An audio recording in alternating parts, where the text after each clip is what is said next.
c'est dangereux. Très, très dangereux. De construire cette relation. Et quand une relation est émotionnelle, il y a toujours des éléments là-dedans qui sont impurs, malsains, pas corrects. Ouais. En d'autres mots, on arrive à s'accorder sur quelque chose qui n'est pas du Seigneur. Et on se protège l'un l'autre. Tu me protèges, je te protège. C'est comme ça qu'on va. Une protection malsaine. Une relation émotionnelle. Et on va faire doublement attention quand ça concerne nos enfants. Ça devient une relation de l'esprit. De l'esprit. Pourquoi dans nos familles, le danger, et quand on établit des relations émotionnelles, on établit des clans. On établit des petits groupes qui sont liés émotionnellement. Pas selon l'Évangile, pas selon la parole de Dieu, mais émotionnellement.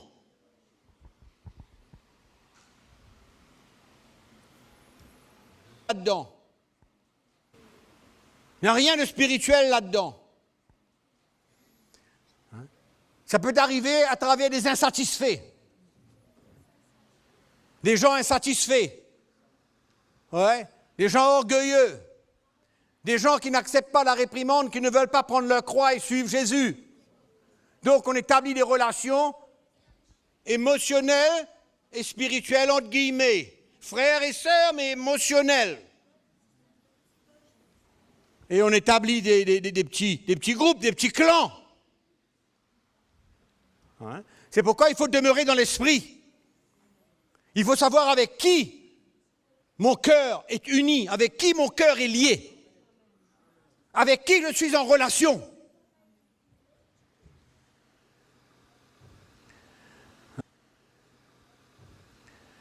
Hein? Chercher à établir une relation avec ceux qui servent Dieu, qui sont bien. Pas qu'ils sont insatisfaits, qui ont toujours des choses à dire et à redire. Et les gens qui ont des choses à dire et à redire, vous allez toujours les trouver ensemble. Ils ont des choses à dire et à redire. Ils ne veulent pas prendre leur croix, mais ils ont des choses à dire et à redire. Et la parole de Dieu est claire. Claire.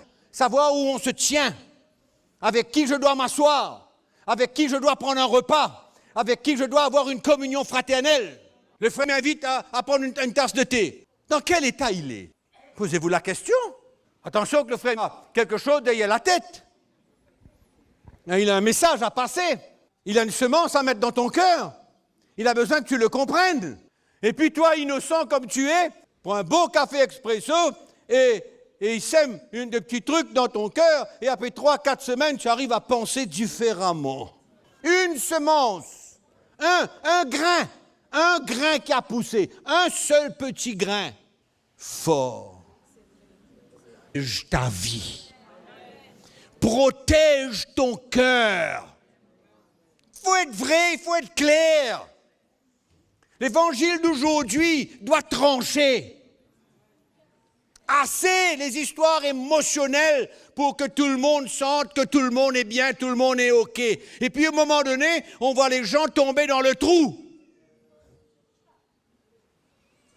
Il faut être clair aujourd'hui.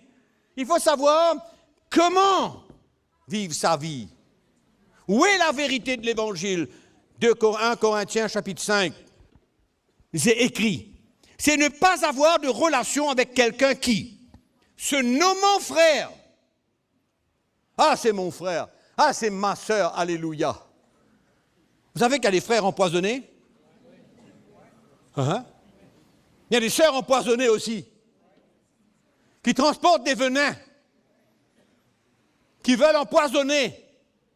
Oui, qui veulent les gens à leur propre cause, qui veulent que les gens les comprennent dans leur rébellion, dans leur indépendance, dans leur refus de prendre la croix de Jésus-Christ. Le refus de prendre la croix de Jésus-Christ. Donc, ils se nomment frères, mais